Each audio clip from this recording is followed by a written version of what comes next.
시청자 여러분 안녕하십니까? 한 주간의 한인사회 주요 소식을 전해드리는 KBN 뉴스 주간 브리핑입니다. 올 8월에 있었던 남북 이산가족 상봉 벌써 21번째였는데요.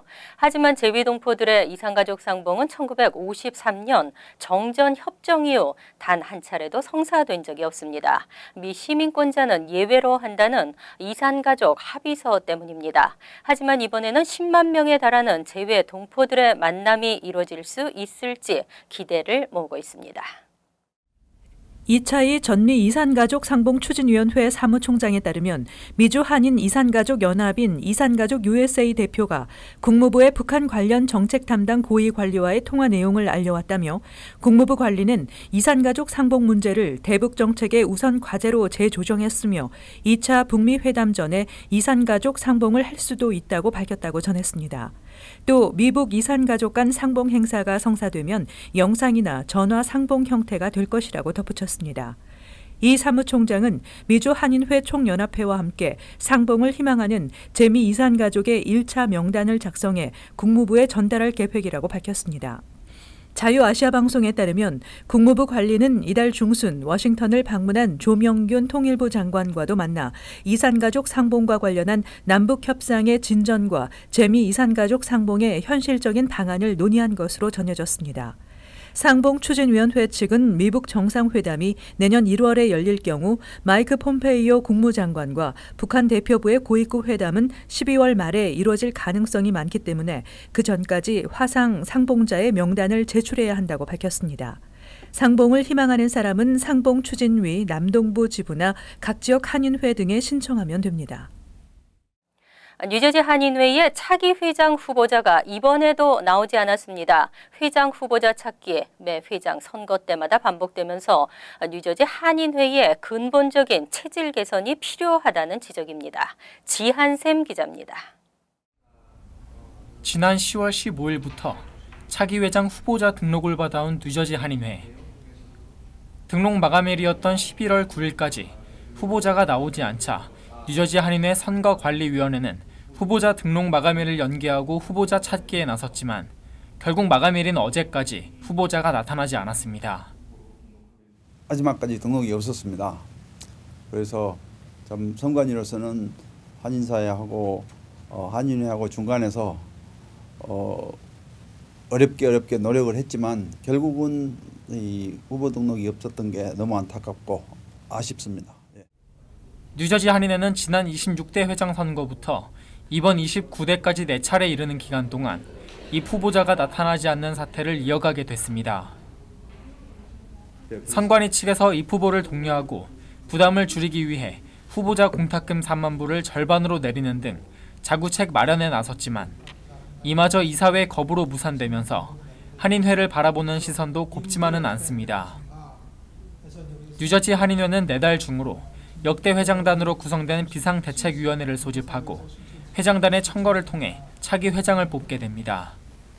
한인회 이사회에서 다시 한번 그쪽에서 인준을 해주면 그러면 이제 저희들이 한 12월 21일 전후로 해서 이 과정이 끝나면 이제 최종 당선 확정 공고를 하게 될 것입니다. 뉴저지 한인사회를 대표하고 한인사회 목소리를 내기 위해 설립된 뉴저지 한인회. 선거 때마다 반복되는 계속된 회장 찾기는 추락하는 뉴저지 한인회의 위상을 보여주는 것이라는 지적입니다. KBN 뉴스 지한샘입니다. 카페베네 미주법인이 한인 기업으로부터 피소됐습니다. 카페베네 측은 총 450만 달러 규모의 계약을 이행하지 못하면서 합의한 보상을 하지 않고 상표권을 매각한 것으로 알려졌는데요. 한인 소기업이 한국의 거대 기업을 상대로 한 소송이어서 주목되고 있습니다. 지한샘 기자입니다. 최근 법원 회생 절차를 밟는 등 경영난에 시달리고 있는 카페베네가 이번에는 거래 업체에 피해 보상을 하지 않은 채 상표권을 매각하면서 소송을 당했습니다. 포스 시스템 설치 전문 한인 업체인 이노아스는 지난 2013년 카페벤의 미주 법인과 150만 불, 2015년에는 카페벤의 한국 본사가 보증하는 450만 불 규모의 계약을 맺었지만 계약이 이행되지 않자 지난 2016년 카페베네를 상대로 손해배상 소송을 제기해 6만 달러를 배상받기로 합의한 바 있습니다. 뉴저지 포트리 법무법인 김앤벤은 카페베네 측이 약속을 이행하지 않은 채 지난 4월 미국 내 상표권을 캘리포니아에 거주하는 홍모 씨에게 매각한 것이 확인됐다며 뉴저지 주 법원에 카페벤의 상표권 이관 결정을 취소해달라는 소송을 제기했다고 밝혔습니다. 카페베네가 지금 현재 제일 큰 자산인 카페베네 상표권을 제3인자한테 캘리포니아에 있는 어떤 홍 씨라는 분한테 아사인을 하시게 됐습니다.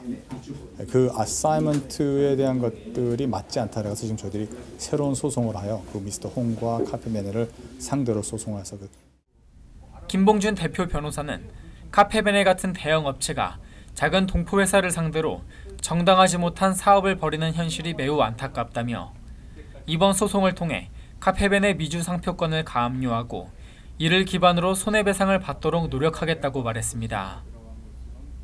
KBN 뉴스 지한샘입니다. 연방정부의 셧다운을 피하기 위한 예산안 처리 시한이 얼마 남지 않았습니다. 트럼프 대통령이 강력하게 요구하고 있는 남북 국경장벽 건설 예산 250억 달러 배정과 다카 구제안과의 빅딜 가능성이 예상되고 있습니다.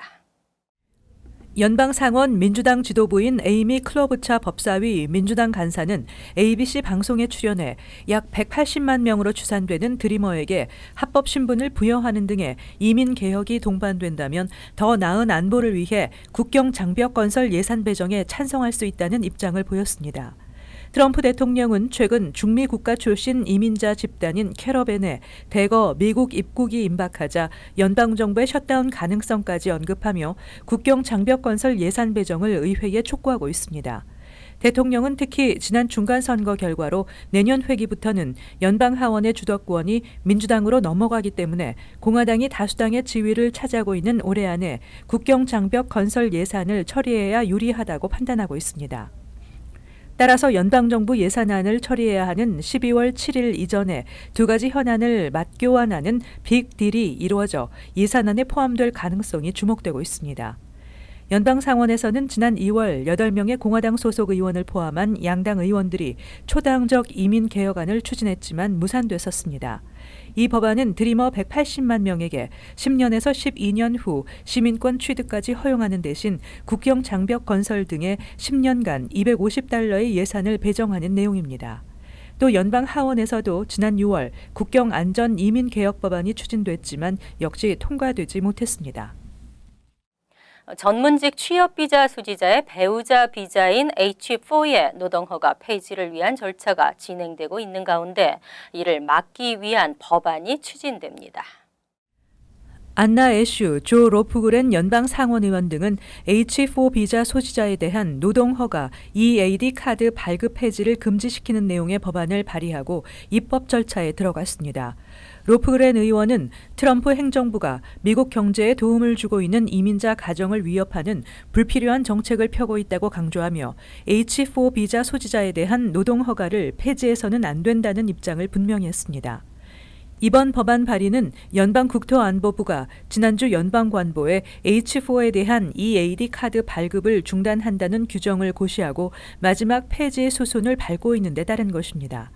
한편 H4 소지자들의 노동허가 발급 규정의 폐지가 확정되면 한인을 비롯한 12만 6,800여 명에 달하는 H4 EAD 카드 소지자들은 일자리를 잃게 될 것으로 보입니다. 미국 내 한인 노래방 저작권료 징수에 나선 엘로힘 동부지부가 한인 업소들을 상대로 연방법원에 소송을 제기하기로 결정했다고 밝혔습니다. 한인 업소들도 이에 대해 공동 대응에 나서고 있습니다. 엘로힘 EPF USA 동부지부는 어제 뉴욕과 뉴저지 일원 노래방과 주점 등 노래방 기기가 설치되어 있는 한인 업소들에게 저작권료 미납 시 법적 조치를 취하겠다는 내용의 최종 공지문을 발송했지만 진척이 없어 12월 초 연방법원에 소송을 제기하기로 결정했다고 밝혔습니다. 엘로힘은 우선 1차적으로 퀸즈 플러싱 지역의 10여 개 업소와 맨하탄 6개에서 7개 업소, 뉴저지의 10여 개 업소 등을 대상으로 소송을 시작한 뒤 진행 상황에 따라 대상을 확대해 2차 소송에도 나선다는 계획입니다. 엘러임사가 법적 조치에 나서자 관련 한인 업주들이 모여 미동부 예능인 협회를 발족시키는 등 공동 대응에 나서고 있습니다. 미동부 예능인 협회는 저작권료 납부에는 동의하지만 터무니없이 비싼 징수는 받아들일 수 없다는 입장이라고 밝혔습니다. 협회에 따르면 한국 노래방보다 미국 내 한인 노래방들이 10배 이상의 저작권료를 요구하고 있다는 것입니다. 미동부 예능인 협회는 이와 관련해 지난 26일 뉴욕 한인회를 방문해 이 같은 업계 상황을 설명하고 협조를 요청했습니다. 협회 관계자들은 엘러임사가 실제 한국 곡에 대한 노래방 저작권료 징수 행위를 미국에서도 할 수 있는지에 대한 확인 작업이 필요하다며 이날 회의에 참석한 뉴욕 총영사관의 김윤정 동포 담당 영사에게 확인을 요청하기도 했습니다. 뉴욕주 통합건강보험 도입 가능성이 커졌습니다. 통합건강보험은 한국건강보험처럼 주민이면 누구나 가입할 수 있는 보험입니다. 내년부터 민주당이 상원도 장악하게 되면서 상원 보건위원장에 내정된 구스타보 리베라 의원은 리처드 고트프리드 하원 보건위원장과 함께 싱글페이어 헬스케어 시스템을 구축하는 것이 골자인 뉴욕 헬스케어 법안을 상하원에 각각 상정하며 법안을 추진하고 있습니다. 법안은 현재 메디케이드, 메디케어, 차일드 헬스 플러스 등으로 나뉘어 있는 공공건강보험 프로그램을 하나로 묶어 한국이나 캐나다처럼 정부가 세금으로 운영하는 통합건강보험 플랜을 신설하는 내용입니다.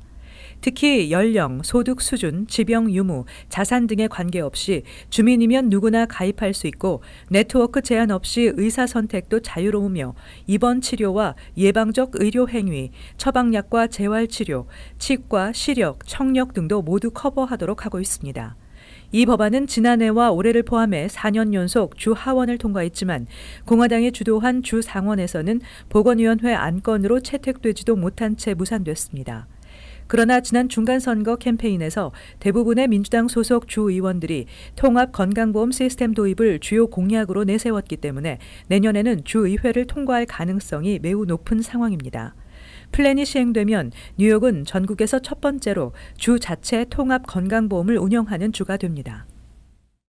뉴저지주가 최저임금 인상안과 함께 불법 체류자들에게 운전 면허증을 발급하는 법안을 추진합니다. 법안이 통과되면 뉴저지주는 불체자들에게도 운전 면허증을 발급하는 13번째 주가 됩니다. 뉴저지 주의회가 이민자 권익단체의 요구에 따라 불법 체류자와 노인 등에게 기존 운전면허증과 다른 표준 아이디를 발급하는 법안을 추진할 예정이라고 레코드즈가 어제 보도했습니다. 조셉 비탈레 주 상원의원은 이번 주 내로 합법 신분자들에게 제공하는 리얼 아이디와 불법 체류자 등을 위한 표준 아이디 두 종류의 운전면허증을 발행하는 법안을 상정할 계획이라고 밝혔습니다. 표준 아이디는 국내선 비행기 탑승이나 투표 등 신분 확인을 위한 공식 목적을 위해 사용되지는 못하고 운전 용도로만 사용할 수 있으며 상업용 운전면허에는 적용되지 않습니다. 한편 일부 공화당 정치인들은 최근 필 머피 뉴저지 주지사가 새 회계년도 예산에 불법 체류자들의 추방을 막기 위한 예산으로 210만 달러를 할당한 것과 함께 불법 체류자에게 운전면허증을 발급하는 법안이 합법 신분자들에 대한 혜택을 넘은 우대 정책이라고 비난하고 있습니다. 불법 체류자 운전면허증 발급 법안을 매년 추진해왔던 뉴욕주 의회도 민주당이 상원 다수당이 되는 내년에는 본격적으로 이 법안 통과를 추진할 방침입니다. 떠들썩한 정치적 소용돌이 뒤에는 우리가 잘 모르는 가운데 경제의 소용돌이도 치고 있는데요. 미 경기가 2분기보다는 둔화됐지만 3분기에 3.5%로 전망치에 부합했습니다. 하지만 중국과의 무역 전쟁이 확대될 경우 가계 부담은 2,400달러 추가 비용 부담이 발생할 수 있다는 전망이 나왔습니다. 물가는 오르고 그에 비한 임금 하락은 우려됩니다. KBN 뉴스 주간 브리핑 여기서 마칩니다. 시청해 주신 여러분 고맙습니다.